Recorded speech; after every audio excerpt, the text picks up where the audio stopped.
ఒక్కొక్కరికి 25 లక్షల ఎక్స్గ్రేషియా ఇచ్చి ఆ కుటుంబాలను ఆదుకోవాలని చెప్పి నేను ప్రభుత్వాన్ని డిమాండ్ చేస్తూ ఉన్నా. ఎందుకంటే ఇవి సహజ మరణాలు కావు. ఒక రకంగా చెప్పాలంటే ఇవి ప్రభుత్వ హత్యలు, ప్రభుత్వ నిర్లక్ష్యం వల్ల జరిగినటువంటి మరణాలు. గతంలో బీఆర్ఎస్ ప్రభుత్వం మీద దుమ్మెత్తి పోసినటువంటి కాంగ్రెస్ నాయకులు ఇవాళ ఎందుకో కల్లాల కాడికి పోతలేరు. ఆనాడు బీఆర్ఎస్ ప్రభుత్వంలో అన్నీ చక్కగా జరుగుతుంటే కూడా మా మీద బురద జల్లాలని కల్లాల్లోకి వెళ్ళి నానా యాగి చేసినారు. ఇవాళ ముఖ్యమంత్రి పట్టించుకోడు, మంత్రులు కల్లాల కాడికి పోరు, ఎక్కడ రివ్యూ చేయడానికి వీళ్ళకి టైమే దొరకలేదు. రైతులంటే వీళ్ళకి ప్రేమే లేదు ఈ ప్రభుత్వానికి. అంటే రైతుల పట్ల కాంగ్రెస్ ప్రభుత్వం చూపుతున్నటువంటి నిర్లక్ష్యం ఇవాళ వారి ప్రాణాల మీదకి వచ్చినటువంటి పరిస్థితి. ప్రభుత్వం అసలు రివ్యూ లేకుండా మొద్దు నిద్రపోతున్నటువంటి పరిస్థితి. ముఖ్యంగా ఇవాళ ఈ ప్రభుత్వం ఏ విషయంలో మీరు రైతుల విషయంలో గమనిస్తే వానకాలం ముఖ్యమంత్రి ఏమో ఈజ్ బిజీ విత్ అందాల పోటీల రివ్యూలు. ఎక్కడ పెట్టారు ఆ రివ్యూ కూడా? పోలీస్ కమాండ్ అండ్ కంట్రోల్ రూమ్లో. ఆ పోలీసు వాళ్ళని కూడా పనిచేసుకొనియకుండా సెక్రటరేట్ ఓడిన గారు అయితే జూబ్లీ హిల్స్ ప్యాలెస్, లేకపోతే పోలీస్ కమాండ్ కంట్రోల్ రూమ్. నెల రోజులకు ఒక్కసారి కూడా సెక్రటరేట్ ముఖం చూస్తలేడు. ఇవాళ ఆ పోలీస్ కమాండ్ కంట్రోల్ రూమ్లో అందాల పోటీల మీద రివ్యూ పెడుతున్నావు కదా రేవంత్ రెడ్డి గారు. మరి రైతులకు రైతు బంధు అందిందా లేదా అని ఎందుకో రివ్యూ పెట్టవు? వానకాలం రైతు బంధు ఎగబెట్టివి, యాసంగి రైతు బంధు సగం మంది కూడా అయిపోతివి. రుణమాఫీ అందిందా లేదా? 42,000 కోట్లు రుణమాఫీ ఇస్తామని చెప్పి కాంగ్రెస్ పార్టీ అసెంబ్లీలో బడ్జెట్ ప్రసంగంలో చెప్పి ఎన్నికల సమయంలో హామీ ఇచ్చినవు. మరి అసెంబ్లీలో బడ్జెట్లో చెప్పిన రుణమాఫీ 42,000 కోట్లు అయిందా లేదా అని రివ్యూ చేయడానికి నీకు సమయం దొరకలేదా రేవంత్ రెడ్డి గారు? కేసీఆర్ గారు రైతు బీమాను దేశంలోనే ప్రపంచంలో ఎవరు చేయని పని రైతు బీమాని తెచ్చి రైతులకు భరోసాని ఇచ్చిండు, ధైర్యాన్ని ఇచ్చిండు. ఇవాళ మీరు ఇంతవరకు ఫిబ్రవరిలో కట్టాల్సిన రైతు బీమా పైసలు మే నెల వచ్చినా రైతు బీమా పైసలు కట్టలే. ఇవాళ మార్చ్, ఏప్రిల్, మేలో చనిపోయిన రైతులకు రైతు బీమా డబ్బులు రావడం లేదు. దీన్ని రివ్యూ చేయడానికి రేవంత్ రెడ్డి గారు మీకు సమయం లేదా అని నేను అడుగుతా ఉన్నా. ఈ వడ్లు కొంటలేరు, వడ్ల కుప్పల మీద రైతులు పిట్టల్లాగా రాలిపోతుంటే దీని మీద రివ్యూ చేయడానికి మీకు సమయం లేదా అని నేను అడుగుతా ఉన్నా. 4,000 కోట్లు వడ్లు కొన్న రైతులకు డబ్బులు రావడం లేదు. గొప్పగా చెప్పిన 512 కోట్ల బోనస్ రావడం లేదు. ఇవి ఎందుకు పడతలేవు రైతులకు? 48 గంటల్లో కేసీఆర్ ఇచ్చినప్పుడు మీరు ఎందుకు ఇయ్యలేకపోతుండ్రో రివ్యూ చేసుకోవడానికి మీకు సమయం లేదా రేవంత్ రెడ్డి గారు? అందాల పోటీల మీద ఉన్న శ్రద్ధ రైతుల మీద మీకు ఎందుకు లేదు అని నేను సూటిగా ప్రశ్నిస్తా ఉన్నా. ఇవాళ అనేక చోట్ల నేనేమి రాజకీయంగా చెప్తున్నటువంటి విషయం అంతకంటే కాదు. ఇవాళ ఉదయం నుంచి ఇవాళ జూపల్లి గారి నియోజకవర్గం కొల్లాపూర్లో తడిసిన ధాన్యాన్ని కొనాలని రైతులు రోడ్డెక్కినారు. వాళ్ళని పట్టించుకునే నాతుడు లేదు. తరుగు పేరిట కిలోల కొద్ది 4 కిలోలు 5 కిలోలు తీస్తుండ్రని చెప్పి ఇవాళ కొల్లాపూర్లో వాళ్ళు ధర్నా చేసిండ్రు.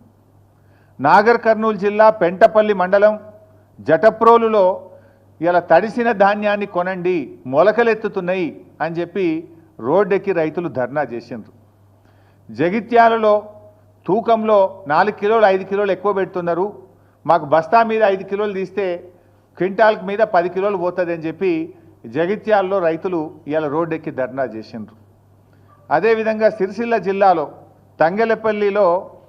తంగెలపల్లి మండలం జిల్లెల గ్రామంలో వడ్లు కొనుగోలు చేయడం లేదని సిరిసిల్ల సిద్దిపేట హైవే మీద రాస్తా రోకో చేసిండ్రు. అదేవిధంగా సన్నవడ్లు కొంటలేరు, 2 నెలల నుంచి సన్నవడ్లు అమ్ముకోవడానికి కళ్ళంలో వడ్లు కోసి ఎదురు చూస్తున్నామని చెప్పి రాస్తా రోకో చేసినారు. వనపర్తి జిల్లాలో రాత్రి భారీ వర్షం పడి సంచులన్నీ తడిసిపోయినాయి, మక్కలు తడిసిపోయినాయి, కొంటలేరు అని చెప్పి మరి వనపర్తి మార్కెట్ యార్డ్ బయట రైతులు ఇవాళ ఆందోళనకు దిగినటువంటి పరిస్థితి. మా ఈశ్వరన్న గారు నియోజకవర్గం ధర్మపురిలో రాయపట్నంలో కూడా అక్కడ వడ్లు కొనడం లేదని చెప్పి ధర్నా చేసి కంప్లైంట్ ఇస్తే అక్కడ సీఈఓ ప్రభాకర్కు నోటీసులు జారీ అయినటువంటి పరిస్థితి. అదేవిధంగా ఖానాపూర్, ఆదిలాబాద్ జిల్లా ఖానాపూర్ మండలం ఏర్వచింతల గ్రామంలో 4 కిలోలు 5 కిలోలు ఎక్కువ జోకుతున్నారు, రైతులకు తరుగు పేరు మీద తాలు పేరు మీద తీస్తున్నారని చెప్పి పిఏసిఎస్ నిర్వాహకులను రూమ్లో వేసి తాళాలు వేసింది. ఇవాళ అంటే రాష్ట్రంలో ఈ జిల్లా ఆ జిల్లా కాదు, రాష్ట్రం అంతా కూడా ఈ సమస్య ఉంటే ప్రభుత్వం ఎందుకు మొద్దు నిద్రపోతూ ఉంది? ఏదో అంటే చూడు, రోమ్ తగలబెడుతుంటే ఫీడేలు వాయించుకున్న నీరో చక్రవర్తి లాగా రైతులు చనిపోతుంటే, రైతులు ఆత్మహత్య చేసుకుంటే, రైతులు రోజుల తరబడి పడిగాపులు కాస్తుంటే, రైతులు ఎండకు ఎండి వానకు తడిచిపోతుంటే మన ముఖ్యమంత్రి రేవంత్ రెడ్డి గారు ఏదో జూబ్లీ హిల్స్ ప్యాలెస్ చక్రవర్తి గారు మాత్రం అందాల పోటీల రివ్యూలు, ఢిల్లీ ట్రిప్పుల్లో బిజీగా ఉన్నారు. ఇదా రైతుల పట్ల మీకు ప్రేమ? మీకు ఓట్లేసి మిమ్మల్ని అధికారంలోకి తెచ్చి మిమ్మల్ని నమ్మి నువ్వు ఒకటేనాడు 2 లక్షల పైన రుణమాఫీ చేస్తా అని, 15,000 రైతు బంధు ఇస్తా అని, అన్ని పంటలకు బోనస్ ఇస్తా అని, పంటల బీమా తెస్తా అని ఒక్కటన్నా వరంగల్ డిక్లరేషన్లోని ఒక్కటన్నా నువ్వు అమలు చేసినవా రేవంత్ రెడ్డి అని నేను అడుగుతా ఉన్నా. రాహుల్ గాంధీ ఆయనే వచ్చి ఆ డిక్లరేషన్ను వరంగల్లో విడుదల చేసిండు. ఆయన అడగడు, ఈయన అమలు చేయడు. రాహుల్ గాంధీ కూడా బాధ్యత ఉంటుంది కదా, అడగాల్సిన బాధ్యత నీ చేతిలో. రాహుల్ గాంధీ క్రెడిబిలిటీ ఏముంటుంది రేపు? రాహుల్ గాంధీ రేపు వచ్చి ఉపన్యాసం చెప్తాడు, వింటాడా? ఏమని నమ్మాలి? ఏమని చెప్తావు? వరంగల్ ఇచ్చిన హామీ ఒక్కటి అమలు చేయలే అని రాహుల్ గాంధీ ముందుకు క్షమాపణ చెప్పాలి. ఏడాది అయింది, ఇంకెంతకాలం మోసం చేస్తారు? ఇచ్చిన హామీలు అమలు చేయమంటే రేవంత్ రెడ్డి గారు నన్ను ఢిల్లీకి పోతే చెప్పులు ఎత్తుకుపోయడం లెక్క చూస్తుర్రు, నాకు అప్పు పుడతలేదు అని రేవంత్ రెడ్డి గారు మాట్లాడతారు. ఇవాళ పరిస్థితి ఏంటంటే ఆఖరికి పాకిస్తాన్ను నమ్మి అప్పిస్తున్నారు తప్ప రేవంత్ రెడ్డిని నమ్మి ఎవడు అప్పిస్తలేడు. నిన్న కూడా ఏదో పేపర్లు చూస్తే పాకిస్తాన్కి అప్పించినట్టు కనబడ్డది. అంటే నీ పరిస్థితి అట్లా తయారైపోయింది. ఏంది అసలు నీకు పాలన చేతగాక, నీ ప్రజెంటేషన్ సరిగా లేక, నువ్వు ప్రతిపక్షం మీద బురద జల్లబోయి నువ్వు తీసుకున్న గోతులే నువ్వే పడ్డావు. ఇప్పుడు ప్రభుత్వాన్ని నడపడం అంటే ప్రతిపక్షాల మీద దుమ్మెత్తి పోసినంత సులువు కాదు రేవంత్ రెడ్డి గారు. ఇప్పటికైనా పాలన మీద దృష్టి పెట్టు, రైతుల కష్టాలు తీర్చాలని చెప్పి నేను రేవంత్ రెడ్డి గారిని కోరుతా ఉన్నా. తక్షణమే ముఖ్యమంత్రి గారు రివ్యూ చేసి ధాన్యం కొనుగోళ్లను వేగవంతం చేయండి. నిన్న వర్షం పడ్డది, ఇవాళ రేపు కూడా వర్షాలు ఉన్నాయని వాతావరణ శాఖ చెప్తా ఉన్నారు. తడిసిన ధాన్యాన్ని కూడా రైతులకు ఇబ్బంది కలగకుండా అధికారులందరినీ కూడా తహసీల్దార్లను, ఆర్డీఓను, డిఎం సివిల్ సప్లైను, జాయింట్ కలెక్టర్లను క్షేత్రస్థాయిలో పంపించి మంత్రులు కూడా క్షేత్రస్థాయిలో వెళ్ళి తడిసిన ధాన్యాన్ని వెంటనే కొనుగోలు చేసి రైతులకు నష్టం జరగకుండా చూడండి. అసెంబ్లీలో ఉపన్యాసాలు ఇచ్చుడు కాదు, తరుగు తాలు పేరు మీద 5 కిలోల నుంచి 10 కిలోల వరకు రైతుల దగ్గర క్వింటాల్కు కట్ చేస్తూ ఉన్నారు కనుక దాన్ని రివ్యూ చేసి తాలు తరుగు లేకుండా కొనుగోలు జరిగే విధంగా రేవంత్ రెడ్డి గారు చర్యలు తీసుకోవాలని చెప్పి మేము డిమాండ్ చేస్తూ ఉన్నాం. ఒకవేళ ప్రభుత్వం స్పందించకపోతే బీఆర్ఎస్ పార్టీ పక్షాన పెద్ద ఎత్తున కార్యాచరణ సిద్ధం చేసుకొని బీఆర్ఎస్ పార్టీ రైతుల పక్షాన పోరాటం చేస్తుందని చెప్పి కూడా ఈ ప్రభుత్వాన్ని హెచ్చరిస్తూ ఉన్నాం. Thank you.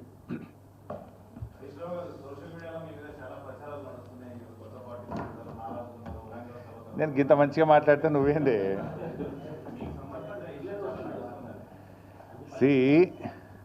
సోషల్ మీడియాలో వచ్చిన వార్తల మీద ట్విట్టర్లో నేను అదే రోజు ఖండించిన. 1, 2 చివరికి మా నాయకులు దాసోజు శ్రవణ్ గారు, ఎర్రోల శ్రీనివాస్ గారికి చెప్పి పోలీస్ స్టేషన్లో కంప్లైంట్ కూడా ఇచ్చి ఆ కంప్లైంట్ను కూడా నా ట్విట్టర్లో పోస్ట్ చేసి ఇటువంటి ఫేక్ ప్రచారం నమ్మొద్దని, తక్షణమే డీజీపీ గారు వీళ్ళ మీద చర్యలు తీసుకోవాలని చెప్పి కూడా నేను రాష్ట్ర డీజీపీ గారిని కోరిన విషయం కూడా మీ అందరికీ తెలిసిందే కదా. ఏం రగ్గారు?